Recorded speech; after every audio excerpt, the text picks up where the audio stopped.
Olá, tudo bom? Meu nome é Andréia Modesto, esse é um canal de astrologia. Se você está passando por aqui agora, bem-vindo ou bem-vinda.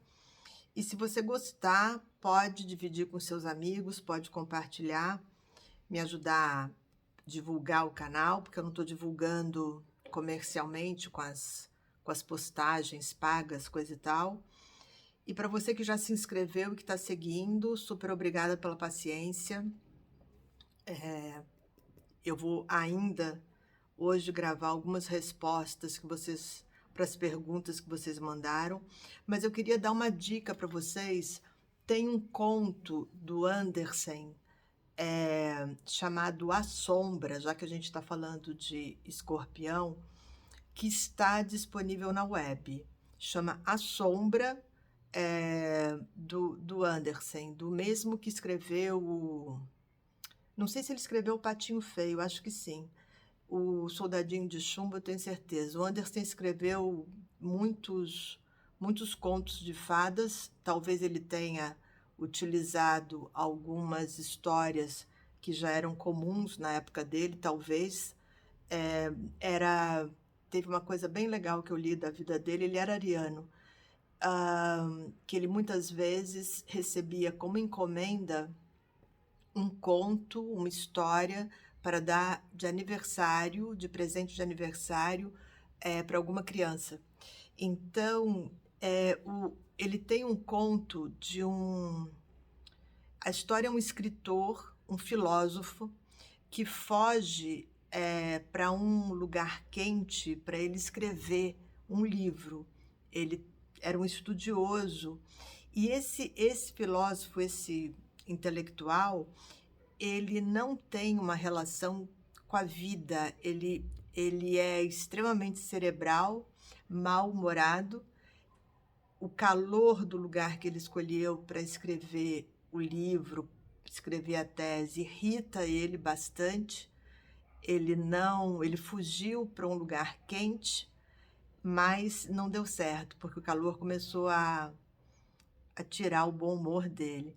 E aí tem uma cena no livro em que ele olha para a sombra dele numa tarde, quando ele está entrando em casa, e ele fica tão irritado que ele manda a sombra embora. Ele olha para a sombra e manda a sombra embora, e a sombra vai embora. E ela volta depois, no final do livro, para tomar o lugar dele. Ela vai acabar com ele no final do livro. O livro é engraçadíssimo, é uma obra-prima. Ela se humaniza. Na verdade, o conto é isso, termina essa parte quando ele manda a sombra embora, porque ele está irritadíssimo, é mais ou menos isso, não me enche o saco, sombra, vai embora.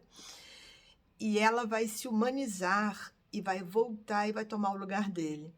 Esse conto, assim, eu não sei quantas vezes eu li. Ele está disponível na web. Você pode ler em PDF. A noção de sombra é exatamente o conto do Andersen. Acho que quando ele escreveu, ele não tinha nem noção do que é que ele estava, aonde que ele estava mexendo, o que ele estava contando. Porque a sombra é aquilo que você nega, que você manda embora, que você não quer a companhia, mas que está ali, que faz parte de você, que um dia vai voltar para te ensinar alguma coisa.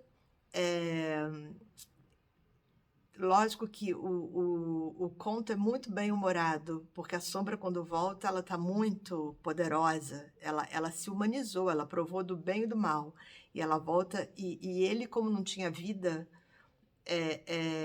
ele não pulsava, ele era meio ameba, ele não tem condições de encarar a sombra, de ser mais forte do que ela.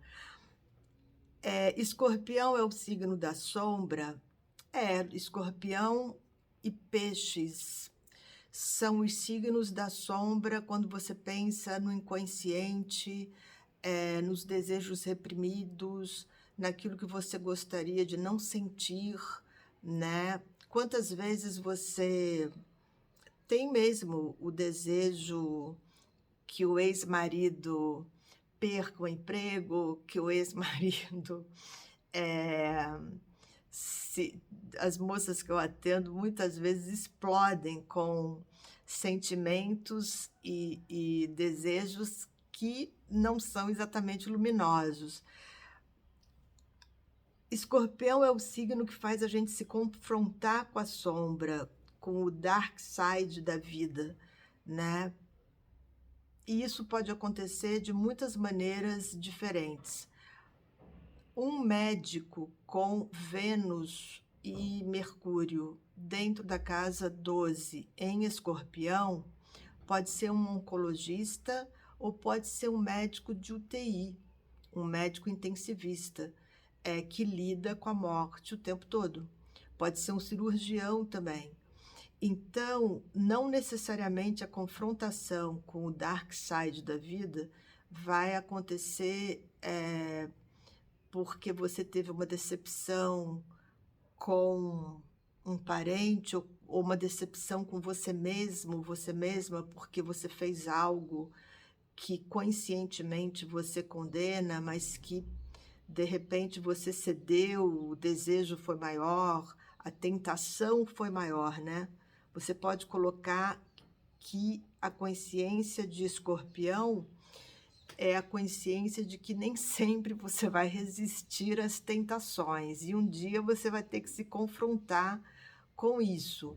A gente sabe que todo o processo de crescimento, de desenvolvimento só é possível se você se confrontar com o que você sente, o que vem no nível do desejo, que às vezes você reprime, e aí vai sonhar a noite inteira com o tema da repressão, e aí no sonho noturno a coisa acontece.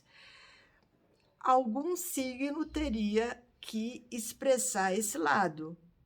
É Escorpião, ponto.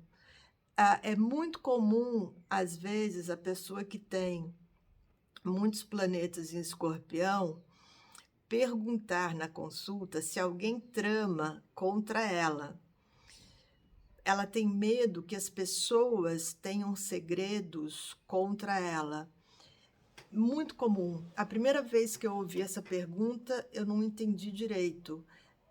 Era um rapaz. E todas as vezes que esse rapaz veio, ele perguntava se alguém tramava contra ele. É uma projeção, porque ele talvez, né, não estou nem afirmando isso, pudesse vir a tramar, ou pelo menos ele teria pensamentos não muito simpáticos em relação a algumas pessoas com quem ele trabalhava, mas a preocupação dele é se alguém tramava contra ele. Essa é uma questão de Escorpião. Uma outra que é desconfiança do outro. Uma outra questão, existe um tipo de Escorpião pessimista, ó dia, ó noite. Eu tô fazendo a lista aqui dos defeitos de Escorpião. Existe o Escorpião pessimista. E que mais? Existe um tipo de Escorpião, e aí pode ser Escorpião e pode ser casa 8, que é o seguinte: a casa 8 se for a casa 8, é mais complicado ainda, porque a casa 8 é uma casa de valores e dinheiro. E Escorpião, dentro da casa 8, você vai misturar o teu dinheiro com o dinheiro do outro, é uma casa de sociedades. Às vezes, a Lua ou o nó do Sul ali, o sujeito não faz muita diferença entre o que é dele e o que é do outro. Então, enquanto que Touro pode fazer, no primeiro encontro amoroso, dividir os centavos, né, que não é a melhor experiência do mundo, você sai com alguém para conhecer e Touro faz você rachar a conta dividindo os centavos. E escorpião é o contrário, não tem uma linha definida do que é do outro e do que é seu. Então, eu já tive 2 vezes a mesma história. Moças que viajaram para fora e quando elas voltaram, o marido tinha aproveitado, tinha conta conjunta, não tem nada mais escorpiônico do que conta conjunta de casal. Ele tinha aproveitado, são 2 moças, elas viajaram a trabalho e ficaram bastante tempo fora, trabalhando fora, era uma necessidade. E aí os 2 maridos, situações diferentes, eles aproveitaram a ausência delas para comprar o que elas não deixavam ele comprar, porque ele sabia que se ele aparecesse ali com tal carro carésimo que ela achava que não tinha a menor necessidade, e o outro ele tinha um hábito, um hobby de música, e ele acabou fazendo um estúdio dentro de casa e comprou vários aparelhos. Eu não esqueço nunca das 2 histórias, porque são muito escorpiônicas, você fica sem uma linha divisória clara entre o que é seu e o que é do outro. E às vezes é complicado, porque as pessoas são capazes de pedir para dividir antes, mas com uma postura de que você tem mesmo que estar cedendo, porque dentro dessa casa 8, ou dentro da consciência de escorpião, não existe essa separação. Todo signo tem um lado ruim, um lado negativo e um lado positivo. Dividir os centavos também não é a coisa mais agradável do mundo. Acabou dando 12 minutos, eu tinha que dar algumas datas para vocês, mas eu volto. Eu ia falar da lua nova em escorpião, mas eu volto.